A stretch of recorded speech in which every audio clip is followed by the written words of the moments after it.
Hi hello welcome to our channel Avanthi Bulloju home vlogs.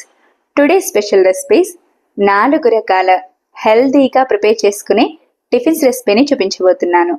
అస్సలు rice అనేవి వాడకుండా అప్పటికప్పుడు హెల్దీగా ప్రిపేర్ చేసుకోవచ్చు. మరి ఇంకెందుకు ఆలస్యం, సింపుల్గా టేస్టీగా రైస్ అనేది వాడకుండా హెల్దీ బ్రేక్ఫాస్ట్లను ఎలా తయారు చేయాలో చూసేద్దామా. ముందుగా టేస్టీగా కర్రీతో పని లేని రాగి రోటీలను ఎలా తయారు చేయాలో చూసేద్దామా. ముందుగా పిండిని కలుపుకోవడం కోసం ఒక బౌల్ని తీసుకోండి. అందులోనికి సన్నగా తురిమి పెట్టిన 2 క్యారెట్ల తురుము, మీడియం సైజ్గా ఉన్న ఒక కీరాను తీసుకొని కీరాపై ఉన్న పుట్టంతా నీట్గా తీసేసి ఇలా సన్నని తురుముకొని తీసుకోండి. మీడియం సైజ్గా ఉన్న ఒక ఆనియన్ని తీసుకొని ఇలా పెద్ద ముక్కలుగా కట్ చేసుకొని తీసుకోండి. ఆనియన్స్ని మీ ఇష్టాన్ని బట్టి తురుముకొని కూడా వేసుకోవచ్చు, కానీ ఇలా పొడవు ముక్కలుగా కట్ చేసి వేసుకుంటే రోటీస్ తినేటప్పుడు అక్కడక్కడ పంటికి తగులుతూ చాలా టేస్టీగా ఉంటుంది. మీ ఇష్టాన్ని బట్టి మీకు నచ్చిన పద్ధతిలో ఆనియన్స్ని వేసుకోండి. అయితే ఆనియన్స్ని పొడవుగా కట్ చేసి వేసుకుంటే మాత్రం ఇలా చేతులతో ఒకసారి ఆనియన్ పొరలు పొడి పొడిగా అయ్యేలా గట్టిగా ప్రెస్ చేస్తూ కలుపుకోండి. ఇలా కలుపుకున్న తర్వాత 1 స్పూన్ జీలకర్ర, రుచికి తగినంత సాల్ట్ను వేసుకోండి. జీలకర్ర వేయడం ద్వారా రోటీస్ అనేవి ఈజీగా డైజెస్ట్ అవుతాయి. తర్వాత తగినంత కారం. మీరు కారానికి బదులుగా సన్నగా చాప్ చేసిన పచ్చిమిర్చి తరుగును కూడా వేసుకోవచ్చు. కారం వేసుకున్న తర్వాత 1 స్పూన్ వరకు నువ్వులను వేసుకోండి. అలాగే 3 నుంచి 4 రెమ్మల వరకు కరివేపాకు, సన్నగా చాప్ చేసిన కొత్తిమీర తరుగును వేసేయండి. ఇలా ఇంగ్రీడియంట్స్ అన్నీ వేసుకున్న తర్వాత 1 కప్పు వరకు రాగి పిండిని వేసుకొని రాగి పిండి, కీరా, క్యారెట్ తురుము, ఆనియన్స్ కలిసేలా బాగా కలుపుకోండి. రాగి పిండికి కొలత ఏమీ ఉండదు. ముందుగా 1 కప్పు రాగి పిండిని వేసుకొని పిండి మొత్తం కలిసేలా కలుపుకున్న తర్వాత పిండి ఇంకాస్త పడుతుంది అనిపిస్తే మరో 1/2 కప్పు వరకు రాగి పిండిని వేసుకొని కలుపుకోండి. కీరా, క్యారెట్ తురుములోని వాటర్ని బట్టి పిండి కన్సిస్టెన్సీని అడ్జస్ట్ చేసుకోండి. ఇలా పిండిని వేసుకున్న తర్వాత చేతులతో గట్టిగా ప్రెస్ చేస్తూ బాగా కలుపుకొని 1/2 కప్పు వరకు వాటర్ని వేసుకొని కొద్ది కొద్దిగా వాటర్ని చల్లుకుంటూ పిండిని చపాతీ ముద్దలా కలుపుకోండి. పిండి ఏమాత్రం లూజుగా మారినా మరి కాస్త రాగి పిండిని వేసి కలుపుకోండి. లేదంటే రోటీస్ని ప్రిపేర్ చేసేటప్పుడు పిండంతా చేతికి అంటుకుపోతూ ఉంటుంది. కాబట్టి ఇలా పర్ఫెక్ట్ కన్సిస్టెన్సీ వచ్చేలా పిండిని కలుపుకోండి. తర్వాత రోటీలను ప్రిపేర్ చేయడం కోసం చపాతీ పీటపై ఇలా క్లాత్ని తీసుకొని తడిపి చపాతీ పీట మొత్తాన్ని అడ్జస్ట్ చేసుకోండి. లేదంటే అరటాకుపై కానీ పాలిథిన్ కవర్పై కానీ రోటీస్ని ప్రిపేర్ చేసుకోవచ్చు. ముందుగా ప్రిపేర్ చేసి పెట్టుకున్న రాగి పిండి మిశ్రమాన్ని మీకు నచ్చిన సైజులో కొద్ది కొద్దిగా తీసుకొని లడ్డూల్లా చుట్టుకోండి. తర్వాత ఇలా తీసుకున్న పిండినంతా ముందుగా ప్రిపేర్ చేసి పెట్టుకున్న పీటపై చిన్న చిన్న రోటీల్లా ఇలా వీడియోలో చూపించిన విధంగా ఒత్తుకోండి. పిండి కాస్త చేతులకు అంటుకుపోయినట్టుగా అనిపిస్తే కొద్దిగా వాటర్ని తీసుకొని చేతులు కాస్త తడి చేసుకొని రోటీలను ప్రిపేర్ చేసుకోండి.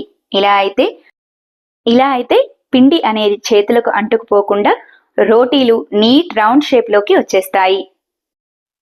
ఇలా రోటీని ప్రిపేర్ చేసుకున్న తర్వాత స్టవ్ వెలిగించి ప్యాన్ను పెట్టుకొని ప్యాన్ను పూర్తిగా హీట్ అవ్వనివ్వండి. ప్యాన్ చక్కగా హీట్ అయిన తర్వాత మాత్రమే ముందుగా ప్రిపేర్ చేసి పెట్టుకున్న రోటీని ప్యాన్ పైకి వేసుకోండి. తడి క్లాత్ పై వేసి రోటీలను ప్రిపేర్ చేస్తే ఇలా ఈజీగా వచ్చేస్తాయి. కొత్తగా రోటీస్ ప్రిపేర్ చేసేవారైనా ఈజీగా ప్రిపేర్ చేసుకోవచ్చు. ఇలా రోటీని ప్యాన్ పై వేసిన తర్వాత మధ్యగా అడ్జస్ట్ చేసుకొని 1 స్పూన్ నుంచి 2 టేబుల్ స్పూన్ల వరకు ఆయిల్ని వేసుకోండి. మీ ఇష్టాన్ని బట్టి ఆయిల్ లేకుండా కూడా రోటీలను కాల్చుకొని తీసుకోవచ్చు. ఆయిల్ని వేసుకున్న తర్వాత పాన్ పై మూత పెట్టి రోటీ అడుగు భాగం మంచి గోల్డెన్ కలర్ వచ్చేంత వరకు కాలనివ్వండి. రోటీ కాలుతున్నప్పుడు మాత్రం స్టవ్ని మీడియం ఫ్లేమ్లో ఉంచి మాత్రమే కాలనివ్వండి. ఇలా అయితేనే పిండి పర్ఫెక్ట్గా కుక్ అవుతుంది. ఇలా రోటీ ఒకవైపు మంచి గోల్డెన్ కలర్ రాగానే రెండో వైపుకు టర్న్ చేసుకొని రెండో వైపు కూడా మంచి గోల్డెన్ కలర్ వచ్చేంత వరకు కాలనివ్వండి. అంతే, సింపుల్గా టేస్టీగా కీరా క్యారెట్ తురుముతో టేస్టీ రోటీలు రెడీ. ఇదే విధంగా మిగిలిన రోటీలన్నింటినీ ప్రిపేర్ చేసుకోండి. ఈ రోటీలను మీ ఇష్టాన్ని బట్టి గీ వేసుకొనైనా కాల్చుకొని తీసుకోవచ్చు. అంతే, సింపుల్గా టేస్టీగా రాగి రోటీస్ రెడీ. ఇలా రెడీ అయిన రోటీస్ని ఇలా అయినా సర్వ్ చేసుకోవచ్చు, లేదంటే మీ ఇష్టాన్ని బట్టి చట్నీస్తో కానీ పెరుగుతో కానీ సర్వ్ చేసుకోవచ్చు. రాగి రోటీలను ఎలా తయారు చేయాలో చూశారు కదూ. తర్వాత జొన్నలతో పిండి పట్టించే అవసరమే లేకుండా సింపుల్గా రైస్ వేయకుండా కమ్మటి దోశలను ఎలా తయారు చేసుకోవాలో చూసేద్దామా. ముందుగా కాస్త వెడల్పుగా ఉన్న బౌల్ని తీసుకొని 1 కప్పు వరకు మినపగుళ్ళను తీసుకోండి. ఇలా తీసుకున్న మినపగుళ్ళను బౌల్లోకి వేసుకున్న తర్వాత అదే కప్పుతో 3 కప్పుల వరకు జొన్నలను కొలుచుకొని తీసుకోండి. నేను పచ్చ జొన్నలను తీసుకుంటున్నాను, మీరు మీ ఇష్టాన్ని బట్టి తెల్ల జొన్నలను కూడా తీసుకోవచ్చు. ఇలా 3 కప్పుల వరకు జొన్నలను తీసుకున్న తర్వాత 1 టీ స్పూన్ వరకు మెంతులను వేసి 1 నుంచి 2 సార్లు శుభ్రంగా కడగండి. జొన్నలలోని డస్ట్ అంతా పోయి వాటర్ అంతా నీట్గా అయిపోవాలి. ఇలా అయ్యేంత వరకు 1 నుంచి 3 సార్ల వరకు శుభ్రంగా కడగండి.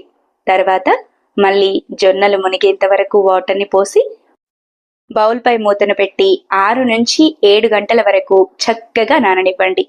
రైస్లా త్వరగా నానవు కాబట్టి జొన్నలు నానటానికి ఎక్కువగా టైం పడుతుంది కాబట్టి ఖచ్చితంగా 6 నుంచి 8 గంటల లోపు నానబెట్టి తీసుకోండి. ఇలా తీసుకున్న జొన్నలన్నింటినీ మిక్సీ జార్లోకి వేసుకొని తగినంత వాటర్ని పోసి మిక్సీ జార్పై మూతను పెట్టి కాస్త రవ్వగా పిండి ఉండేలా మిక్సీని 1-2 డైరెక్షన్లు ఇస్తూ గ్రైండ్ చేసుకోండి. జొన్నలు అనేవి గట్టిగా ఉంటాయి కాబట్టి ఇలా ఎక్కువసేపు నానబెట్టడం ద్వారా పిండి అనేది చూసారా ఎంత చక్కగా గ్రైండ్ అయిపోయిందో. మీరు మార్నింగ్కి బ్రేక్ఫాస్ట్ని ప్రిపేర్ చేయాలనుకుంటే ఉదయాన్నే జొన్నలను నానబెట్టి తీసుకుంటే రాత్రికి జొన్నలు మొత్తాన్ని గ్రైండ్ చేసుకొని పక్కన పెట్టేసేయండి. మార్నింగ్లోగా దోశ బ్యాటర్ పర్ఫెక్ట్గా రెడీ అయిపోతుంది. ఇలా జొన్నలన్నింటినీ గ్రైండ్ చేసుకునేటప్పుడు ఆఖరిగా గ్రైండ్ చేసే జొన్నలలోనికి 1 గుప్పెడన్ని లేదా 1 కప్పన్ని అటుకులను తీసుకొని ఒకసారి శుభ్రంగా కడిగి ఇలా తీసుకున్న అటుకులను కూడా జొన్నల మిశ్రమంలోకి వేసుకొని మిక్సీ జార్పై మూతను పెట్టి మెత్తని పేస్ట్లా గ్రైండ్ చేసుకోండి. అటుకులను వేయడం ద్వారా జొన్న దోశలు చాలా కలర్ఫుల్గా ఉంటాయి. మీకు నచ్చితే వేసుకోండి, లేకపోతే స్కిప్ చేసేయండి. తర్వాత ఇలా గ్రైండ్ చేసుకున్న పిండినంతా బౌల్లోనికి వేసుకొని మొత్తం కలిసేలా బాగా కలుపుకోండి. పిండి అనేది నేను కాస్త చిక్కగానే గ్రైండ్ చేసుకున్నాను, మీరు కాస్త లూజ్గానైనా గ్రైండ్ చేసుకోవచ్చు. ఇలా గ్రైండ్ చేసుకున్న తర్వాత ఇలా రెడీ అయిన బౌల్పై మూతను పెట్టి 6 నుంచి 8 గంటల వరకు పక్కన పెట్టండి. పిండి పులవడానికి 6 నుంచి 8 గంటల వరకు టైం పడుతుంది.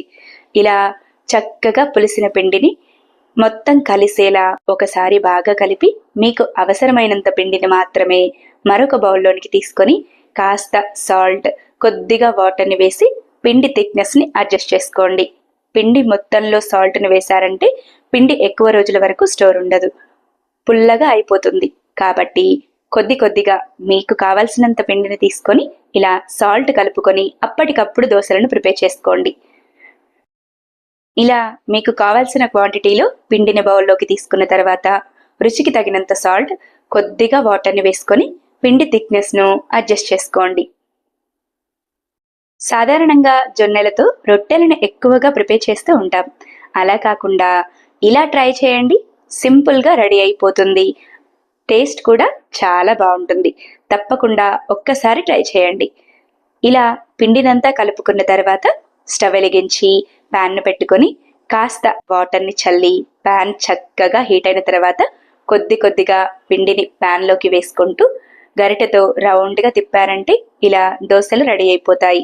ఇలా రెడీ అయిన దోశ చుట్టూరా కాస్త ఆయిల్, సన్నగా చాప్ చేసిన ఆనియన్స్ను వేసుకొని దోశలు మంచి గోల్డెన్ కలర్ వచ్చేంత వరకు స్టవ్ని మీడియం ఫ్లేమ్లో ఉంచి కాలనివ్వండి. మీరు మరి కాస్త హెల్దీగా ప్రిపేర్ చేసుకోవాలనుకుంటే ఆయిల్ని స్కిప్ చేసిన నాన్ స్టిక్ పెనంపై దోశలు వేసుకుంటే ఈజీగా తీసేసుకోవచ్చు. నేను ఈ జొన్న దోశలకు కాంబినేషన్గా ఒక చిప్ప కొబ్బరి, అరకప్పు పల్లీలను వేసి కొబ్బరి చట్నీని ప్రిపేర్ చేసుకున్నాను. మీరు చట్నీని ప్రిపేర్ చేసుకున్నా లేదా పొడి కారాన్ని చల్లుకున్నా లేదా ఏవైనా కర్రీస్తో సర్వ్ చేసుకున్నా చాలా టేస్టీగా ఉంటుంది. సింపుల్గా టేస్టీగా జొన్న దోశలను ఎలా ప్రిపేర్ చేయాలో చూశారు కదూ. జొన్నలతో హెల్తీ బ్రేక్ఫాస్ట్ రెసిపీని ఎలా తయారు చేయాలో చూశారు కదూ. తర్వాత మరొక హెల్తీ బ్రేక్ఫాస్ట్ రెసిపీ పెసర్లతో కమ్మని పరాటాలను ఈజీగా టేస్టీగా ఎలా తయారు చేయాలో చూసేద్దామా. పరాటాలను ప్రిపేర్ చేయడం కోసం ముందుగా పెసర్లను నానబెట్టి తీసుకోండి. 2 కప్పుల వరకు పెసర్లను తీసుకొని శుభ్రంగా కడిగి పెసర్లు మునిగేంత వరకు వాటర్ని పోసి చక్కగా నానబెట్టి తీసుకోండి. పెసర్లు నానడానికి 5 నుంచి 6 గంటల వరకు టైం పడుతుంది. మీరు మార్నింగ్ బ్రేక్ఫాస్ట్ని ప్రిపేర్ చేయాలనుకుంటే రాత్రికే పెసర్లను నానబెట్టి తీసుకోండి. లేదా డిన్నర్లోకి పరాటాలను ప్రిపేర్ చేయాలనుకుంటే ఉదయాన్నే పెసర్లను నానబెట్టి తీసుకోండి. ఇలా అయితేనే పెసర్లు చక్కగా నానుతాయి. ఇలా చక్కగా నానిన పెసర్లను గ్రైండ్ చేయడం కోసం మిక్సీ జార్ను తీసుకొని అందులోకి 2 కప్పుల వరకు పెసర్లను వేసుకోండి. తర్వాత చిన్న ముక్కలుగా కట్ చేసిన మీడియం సైజ్ ఆనియన్ తరుగు, చిన్న ముక్కలుగా కట్ చేసిన 2 ఇంచుల అల్లం ముక్క తరుగు, నీట్గా పొట్టు తీసేసిన 6 వెల్లుల్లి, సగం వరకు తుంచి తీసుకున్న కారానికి సరిపడా పచ్చిమిర్చి, 1/2 టీ స్పూన్ వరకు సోంపును వేసుకోండి. సోంపును వేయడం ద్వారా పరాటాలు ఈజీగా డైజెస్ట్ అయిపోతాయి. మీ దగ్గర సోంపు అందుబాటులో లేనట్టయితే 1/2 టీ స్పూన్ వరకు జీలకర్రను వేసుకొని మిక్సీ జార్పై మూతను పెట్టి ఇలా మెత్తని పేస్ట్లా గ్రైండ్ చేసుకొని తీసుకోండి. తర్వాత పిండిని కలపడం కోసం కాస్త వెడల్పుగా ఉన్న బౌల్ను తీసుకొని ముందుగా గ్రైండ్ చేసి తీసుకున్న పెసరపప్పు మిశ్రమాన్నంతా బౌల్లోనికి వేసుకోండి. ఇలా పెసరపప్పు మిశ్రమాన్నంతా బౌల్లోకి వేసుకున్న తర్వాత సన్నగా తురిమి పెట్టుకున్న 2 నుంచి 3 క్యారెట్ల తురుమును వేసుకోండి. తర్వాత చిన్న ముక్కలుగా కట్ చేసిన మీడియం సైజ్ ఆనియన్ తరుగు, చిన్న ముక్కలుగా కట్ చేసిన 1 కప్పు వరకు కొత్తిమీర తరుగు, చిన్న ముక్కలుగా కట్ చేసిన 5 నుంచి 6 పచ్చిమిర్చి తరుగు. మీరు ఎక్కువగా స్పైసీ నచ్చని వారైతే సన్నగా చాప్ చేసిన పచ్చిమిర్చిని స్కిప్ చేసేయండి. తర్వాత 1/2 టీ స్పూన్ వరకు పసుపు, మీ రుచికి తగినట్టుగా సాల్ట్, 2 నుంచి 3 టేబుల్ స్పూన్ల వరకు నువ్వులను వేసుకోండి. నువ్వులను మాత్రం కంపల్సరీగా వేసుకోండి. నువ్వులను వేసుకున్న తర్వాత 1 కప్పు వరకు గోధుమ పిండిని వేసుకొని పిండి మొత్తం చక్కగా కలిసేలా చేతులతో గట్టిగా ప్రెస్ చేస్తూ కలుపుకోండి. పెసర్లను ఇలా ముందుగానే నానబెట్టి తీసుకున్నాము కాబట్టి వాటర్ క్వాంటిటీ అనేది ఎక్కువగా ఉంటుంది. కాబట్టి కొద్దిగా పిండిని వేసుకుంటూ మాత్రమే మిశ్రమాన్నంతా చక్కని చపాతీ ముద్దలా కలిసేలా బాగా కలుపుకోండి. నేను 2 కప్పుల వరకు పెసర్లను తీసుకున్నాను. నాకు 3 కప్పుల వరకు గోధుమ పిండి పట్టింది. ఇలా నేను వీడియోలో చూపించిన విధంగా పిండిని చల్లుకుంటూ చేతులతో గట్టిగా ప్రెస్ చేస్తూ కలుపుతూ ఉండండి. పిండి కన్సిస్టెన్సీ పర్ఫెక్ట్గా చపాతీ ముద్దల చేతులకు అంటుకుపోకుండా రావాలి. ఇలా వచ్చేంత వరకు కొద్దిగా పొడి పిండిని చల్లుతూ పిండిని చక్కగా కలిసేలా చేతులతో గట్టిగా ఒత్తుతూ కలుపుకోండి. ఇలా చక్కగా రెడీ అయిన చపాతీ ముద్దపై 1 స్పూన్ వరకు ఆయిల్ని వేసి ఆయిల్ కూడా చక్కగా పిండిలో కలిసేలా ఒకసారి బాగా కలిపి ఇలా రెడీ అయిన పిండిపై మూతను పెట్టి 10 నుంచి 15 నిమిషాల వరకు చక్కగా నాననివ్వండి. పిండి ఇలా చక్కగా నానిన తర్వాత కొద్దిగా పిండిని చేతిలోకి తీసుకుంటూ ఇలా రౌండ్ బాల్స్లా చుట్టుకొని చేతులతో కాస్త ప్రెస్ చేసి పక్కన పెట్టేసేయండి. తర్వాత పరాటాలను ప్రిపేర్ చేయడం కోసం చపాతీలు తాల్చే పీటను తీసుకోండి. తర్వాత పరాటాను తాల్చుకోవడం కోసం ప్లేట్లో కాస్త పొడి గోధుమ పిండిని వేసి తీసుకోండి. ఇలా తీసుకున్న పిండిలోనికి ముందుగా చుట్టిపెట్టిన పిండి ముద్దను రెండు వైపులా పిండి చక్కగా అప్లై అయ్యేలా పొడి పిండిలో గట్టిగా ప్రెస్ చేస్తూ ఉండండి. ఇలా పిండి అనేది చక్కగా అబ్జర్వ్ చేసుకున్న తర్వాత చపాతీ పీటపై పిండి ముద్దను పెట్టి చిన్న చిన్న పరాటాల్లా ఇలా వీడియోలో చూపించిన విధంగా తాల్చుకోండి.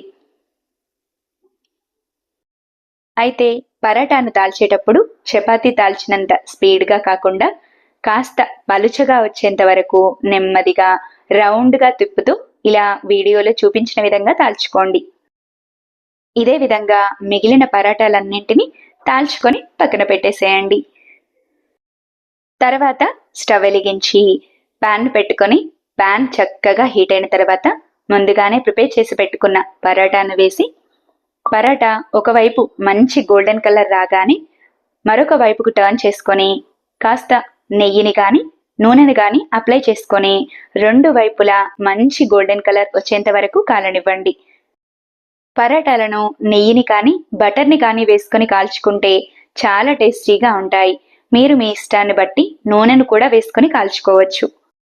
ఇలా చక్కగా రెండు వైపులా మంచి గోల్డెన్ కలర్ వచ్చేంత వరకు కాలిన తర్వాత ప్లేట్లోనికి తీసుకోండి. అంతే, సింపుల్గా టేస్టీగా మూంగ్ దాల్ పరోటా లేదా పెసరపప్పు పరాటా రెడీ. ముందుగానే పరాటాల్లో పచ్చిమిర్చిని వేసి గ్రైండ్ చేసి తీసుకున్నాము కాబట్టి ఈ పరాటాలను సాదాగా ఇలా అయినా సర్వ్ చేసుకోవచ్చు. లేదా మీరు మీ ఇష్టాన్ని బట్టి చట్నీస్తో కానీ పెరుగుతో కానీ సర్వ్ చేసుకుంటే చాలా టేస్టీగా ఉంటాయి. మరి ఇంకెందుకు ఆలస్యం, మీరు కూడా తప్పకుండా ట్రై చేసేయండి. పెసర్లతో కమ్మని పరాటాలను ఎలా తయారు చేసుకోవాలో చూశారు కదా. తర్వాత అప్పటికప్పుడు ఈజీగా ప్రిపేర్ చేసుకుని రాగి ఉప్మాను ఎలా తయారు చేయాలో చూసేద్దామా. ముందుగా ఉప్మాని ప్రిపేర్ చేయడం కోసం స్టవ్ వెలిగించి బౌల్ను పెట్టుకొని 2 టేబుల్ స్పూన్ల వరకు ఆయిల్ను వేసుకోండి. ఆయిల్ చక్కగా హీట్ అయిన తర్వాత పావు కప్పు వరకు పల్లీలు, పావు కప్పు వరకు కాజుని వేసుకొని మంచి గోల్డెన్ కలర్ వచ్చేంత వరకు కలుపుతూ ఫ్రై చేసుకోండి. కాజు అనేది పూర్తిగా ఆప్షనల్, మీకు నచ్చితే వేసుకోవచ్చు, లేకపోతే స్కిప్ చేసేయండి. మీరు పల్లీలను మాత్రమే ఫ్రై చేసి తీసుకున్నా సరిపోతుంది. ఉప్మా పోపుని ప్రిపేర్ చేసేటప్పుడే పల్లీలను కాజుని కూడా పోపులోకి వేసుకోవచ్చు. కానీ అలా వేసి ఉప్మాను ప్రిపేర్ చేస్తే పల్లీలు కానీ కాజు కానీ మెత్తబడతాయి. కాబట్టి ఇలా ముందుగా ఫ్రై చేసుకొని ప్లేట్లోకి తీసుకుంటే ఉప్మా తినేటప్పుడు పల్లీలు కానీ కాజు కానీ క్రిస్పీగా అక్కడక్కడ తగులుతూ ఉప్మా చాలా టేస్టీగా ఉంటుంది. కాబట్టి ఇలా ముందుగానే ఫ్రై చేసుకొని ఆయిల్ రాకుండా బౌల్లోకి తీసుకొని పక్కన పెట్టేసేయండి. తర్వాత మిగిలి ఉన్న ఆయిల్లోనికి పోపు దినుసులు అంటే 1/2 టీ స్పూన్ జీలకర్ర, 1/2 టీ స్పూన్ ఆవాలు, 1/2 టీ స్పూన్ మినపప్పు, 1 స్పూన్ శనగపప్పు.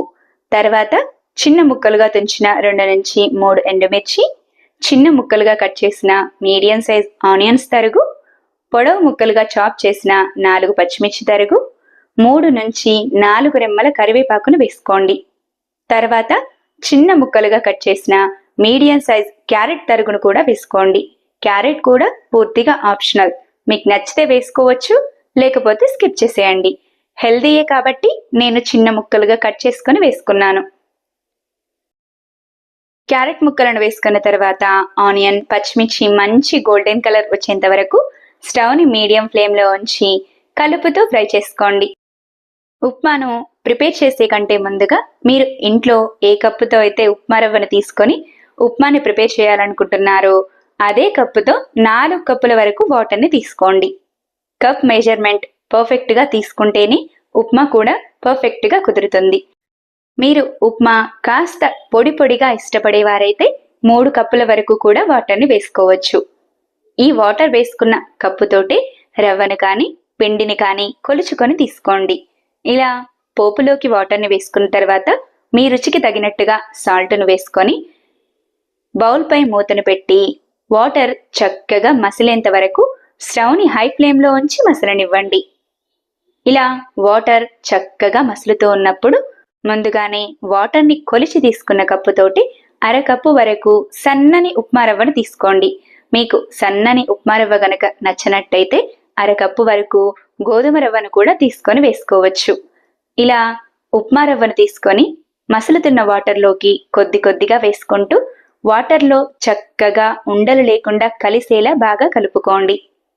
ఇలా రవ్వ అంతా చక్కగా కలిసిన తర్వాత అదే కప్పుతో అరకప్పు వరకు రాగి పిండిని వేసుకోండి. రాగి పిండిని వేయగానే మొత్తంగా కలపకుండా ఇలా స్పూన్తో అక్కడక్కడ రాగి పిండి తడి అయ్యేలా ట్యాప్ చేస్తూ బౌల్పై మూతను పెట్టి మరొక 2 నిమిషాలు లో ఫ్లేమ్లో ఉడికించండి. రాగిపిండి 2 నిమిషాల వరకు చక్కగా ఉడికిన తర్వాత బౌల్పై మూతను తీసి రాగిపిండి ఎక్కడ ఉండలు లేకుండా చక్కగా ఉప్మాలోకి కలిసిపోయేలా గరిటెతో గట్టిగా ప్రెస్ చేస్తూ కలుపుకోండి. రాగిపిండి మొత్తం చక్కగా కలిసిన తర్వాత మరొక 2 నిమిషాలు ఇలా ఉప్మా మొత్తాన్ని కలుపుతోనే ఉడికించుకోండి.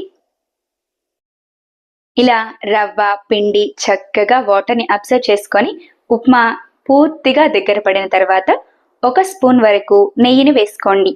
ఈ నెయ్యి కూడా పూర్తిగా ఆప్షనల్, మీకు నచ్చితే వేసుకోండి, లేకపోతే స్కిప్ చేసేయండి. నెయ్యి వేసుకున్న తర్వాత ముందుగానే ఫ్రై చేసి తీసుకున్న కాజు పల్లీలను కూడా వేసుకోండి. కాజు పల్లీలను వేసుకున్న తర్వాత చివరగా సన్నగా చాప్ చేసిన కొత్తిమీర తరుగును వేసి ఉప్మా మొత్తం కలిసేలా బాగా కలిపి స్టవ్ ఆఫ్ చేసేయండి. అంతే, సింపుల్గా టేస్టీగా రాగి ఉప్మా రెడీ. ఇలా రెడీ అయిన ఉప్మాను వేడి వేడిగా సర్వ్ చేసుకుంటే చాలా టేస్టీగా ఉంటుంది. మీరు ఈ ఉప్మాను చట్నీ అవసరమే లేకుండా కారం పొడులతో గానీ పచ్చళ్లతో గానీ సర్వ్ చేసుకోవచ్చు. నేనైతే మటన్ గ్రేవీతో సర్వ్ చేసుకున్నాను. మనం రాగి పిండిని వేసి ఉప్మాను ప్రిపేర్ చేశాము కాబట్టి నాన్ వెజ్ కర్రీస్తో కూడా ఈ ఉప్మా చాలా టేస్టీగా ఉంటుంది. మరింకెందుకు ఆలస్యం, మీరు కూడా తప్పకుండా ట్రై చేసేయండి.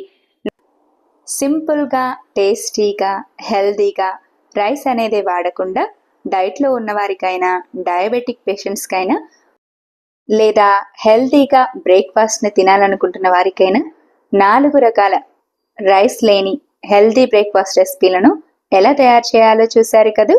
నా వీడియో కనుక మీకు నచ్చినట్టయితే లైక్ చేయండి. ఇలాంటి మరెన్నో ఇంట్రెస్టింగ్ టేస్టీ హెల్తీ రెసిపీస్ కోసం నా ఛానల్ని సబ్స్క్రైబ్ చేయండి. ఈ 4 రకాల టిఫిన్స్ను మీరు కూడా తప్పకుండా ట్రై చేసి ఎలా వచ్చాయో కామెంట్ చేయండి. Thanks for watching. Wait for new recipe daily 6 AM.